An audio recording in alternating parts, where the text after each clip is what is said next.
Hi friends, எப்படி இருக்கீங்க? நல்லா இருக்கீங்களா? இங்கே பாருங்கள், எங்கள் வீட்டில் வந்து இன்றைக்கி அரைக்கீரை போட்டு குழம்பு வைக்க போகிறோம். புளி போட்டு அதுக்கு தேவையான பொருட்கள் எடுத்து வச்சுருக்கோம் பாருங்கள். கீரை, வெங்காயம், தக்காளி, பூண்டு, புளி, எண்ணெய், தக்காளி, கடுகு, காஞ்ச மிளகாலாம் எடுத்து வச்சுருக்கேன். இப்போ வாங்க செய்யலாம் பார்க்கலாம்.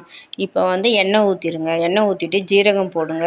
ஜீரகம் போட்டு வெங்காயம், பச்சை மிளகாய், பூண்டெல்லாம் போட்டு சேர்த்துக்குங்க. லைட்டாக வதக்குங்க. இது லைட்டாக வதக்குனா போதும், ரொம்ப வதக்கணும்னு அவசியம் இல்லை. அதுக்கப்புறம் தக்காளி போடுங்க. தக்காளி போட்டுட்டு நல்லா வதக்குங்க. அது நல்லா வதங்கின உடனே நம்ம கீரை க்ளீன் பண்ணி வச்சுருக்கோம் பார்த்திங்களா, அதை வந்து அதில் போடுங்க. போட்டு சும்மா லைட்டாக 2 வதக்குனா போதும்.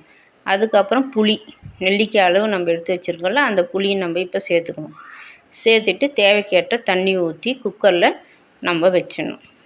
நல்லா வெந்த உடனே நம்ம இறக்கி கீரை கடையிற சட்டியில் போட்டு நல்லா கடைஞ்சி அதுக்கு தேவையான பொருட்கள் நம்ம ஏற்கனவே போட்டிருக்கோம் பார்த்திங்களா, அதெல்லாம் போட்டு நல்லா கடைஞ்சிட்டு தேவைக்கேற்ற உப்பு போட்டு அதுக்கு நம்ம தாளிப்பு கொடுக்கணும். தாளிப்புக்கு என்ன கொடுக்கணும்? பூண்டு, காஞ்ச மிளகாய், கடுகு போட்டு தாளித்து அதெல்லாம் கொட்டிடணும்.